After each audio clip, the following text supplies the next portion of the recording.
Okay. We'll talk later. We'll talk more about other stuff. If you people still coming in and signing up, that's fantastic. But let's go ahead and kick things off tonight. As we promised to kick things off tonight, please give a huge round of applause. Your first poet of the evening, Steven M Wuebker.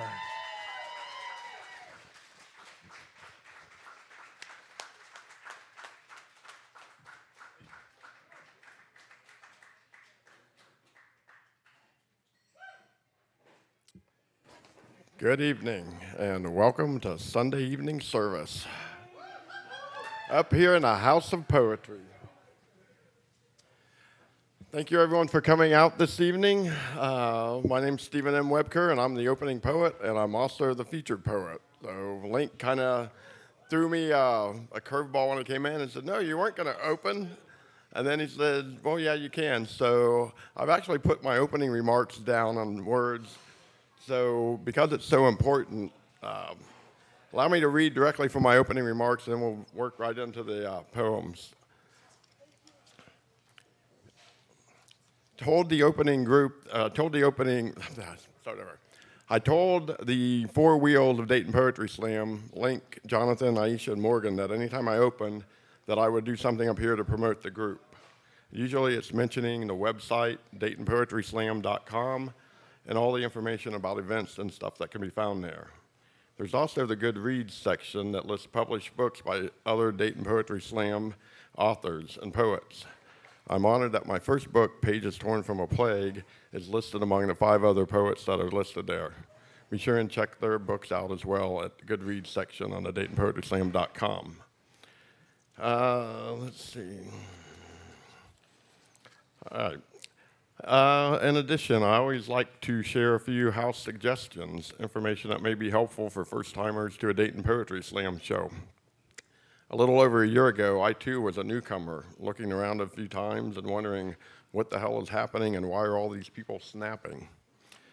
Snaps, got it, thank you. Snaps are the audience's way of letting the poet know you are connecting with them while they're reading, that their words are really hitting home with you, that it's something you like, it's something that's making an impact.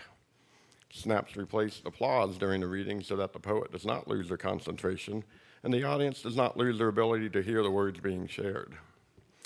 But don't worry, it does not mean the Dayton Poetry Slam cult is rising up to sacrifice new poets and virgin readers on this stage, yet. Throughout this evening's show, please feel freely to snap for all the poets gracing the stage, and by all means, open mic means exactly that. Sign up and come up here and read something, because believe me, this is the safest place you'll ever do public speaking. You heard it say that, it's a very positive environment. To begin, there's a lot of thank yous that need to be expressed tonight. First of all, join me in giving it up for Yellow Cab Tavern. We would not have a place to call home or a sanctuary of words if it wasn't for them hosting us. And I think, Link, you said we're up to about 10 years of them hosting now? 9 years? So thank you so very much. And also, thank you, Dayton Poetry Slam, for selecting me as the featured poet this evening. And it's an thank you. It's an opportunity and an honor that I never imagined walking in here just a little bit over a year ago. Thank you to my fellow poets that I share the stage with every time we gather here. Thank you so much for your ongoing support, your friendship, your hugs, the smiles. Thank you to the Ninja Slammers that are out there, the people that come out and support us that may never get up here on stage and read, but yet they come out and throw snaps and clap and applause. So you're just as important to these shows as everybody else. Thank you to my sister Renee and my niece Maggie. They're here from Columbus. Thank you. Love you. And thank you to my husband Joel. 29 years. Your love and everything that we share guides me on a daily basis, not only through these creative projects, but through life as well. I love you, honey. Thank you, everyone else, everybody. Thank you so much for coming out this evening. Cinco de Mayo, how about that? Yeah. All right, we're here for some poetry. Let's do that. I've got 2 books of poetry out. First one is Pages Torn from a Plague. It came out in October of 2022. My second one is Relentless Liminality. It came out in February of this year. Both are released by Balboa Press. They're available on Amazon, Barnes & Noble, They're Balboa Press, my publisher, and they're also available at Mulberry Street Books in Lebanon, Ohio. They're the first local bookstore to carry my books. So I'm also a chef, so shop local for food and for your books. Let's see. One of my marketing taglines for the book is, there are 72 worlds within the book, and I invite you to visit them all. A lot of people have been asking, are they biographical? Are they autobiographical? Do you write what you know best? My response to that is, there's poems about sports and divorce in there, and I've never played either of them, so thank you, honey. Let me say this about trigger warnings. A lot of my fellow poets will come up here on stage and preface their readings with notifying the audience there may be trigger warnings, and I find that so admirable. It shows how much the poet cares about their words, their impact, and their audience. But I will also say this, if you attend an open mic or a poetry slam event, you most likely already know walking in the door there will be triggers. There will be emotions, words, tears, laughter, smiles, cursing, humor, sadness, and a lot more, but mostly smiles. Always remember, it's all about perspective. I guess that's my tagline for this evening.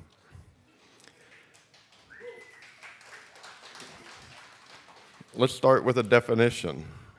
Liminality is a term used to describe the psychological process of transitioning across borders and boundaries. The term limen comes from the Latin for threshold. It is literally the threshold separating one space from another, meaning relentlessly transitioning, crossing thresholds, constantly changing. I'm going to start with my first piece. It's the first piece in the book, and it is untitled. You get me every time. Slamming her glass onto the table, all that she could say was, "Bullshit." And as the candlelight shimmered in her eyes, all that I could see was emptiness. "It's over then?" I asked, feeling the hatred starting to flow. And as she just stared, all of the memories started draining down my face. "Last call," the bartender said, killing the front lights. "Yeah," I thought, "last call for love." And as her eyes searched mine, I said, "Thanks, it was fun," and blew out the candle.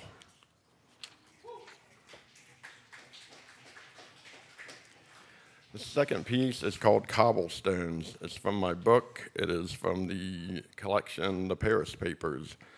Kind of harkens back to, this is dedicated to my husband, Joel. It kind of goes back to when we were on vacation sometimes, and we're not really lost, but we're really wandering. So, cobblestones. Your architecture brings you to life. Cobblestone streets, centuries old, the stories that have traveled across your paven path. What secrets of life hide behind your facades? What could we learn today from the journeys of yesteryear, from the many miles traveled, wearing you down day by day?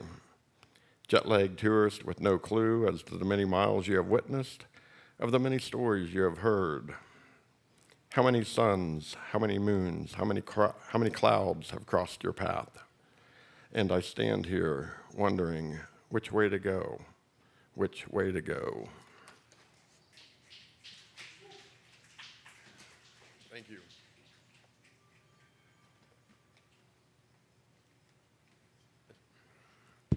It's an interesting time for cannabis in the world, isn't it? Who here knows what a sploof tube is? S-P-L-O-O-F. Sploof. You're going to learn something tonight. This is called Sploof Memories.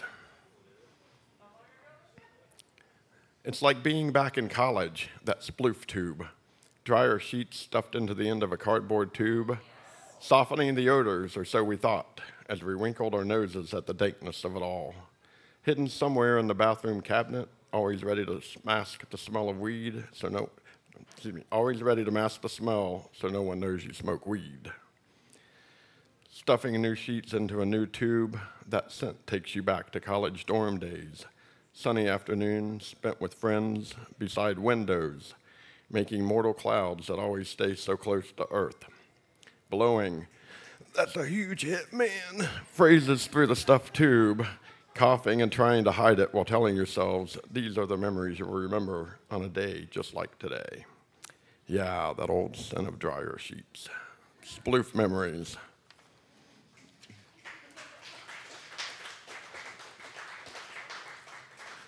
We kind of like religion around here sometimes, don't we?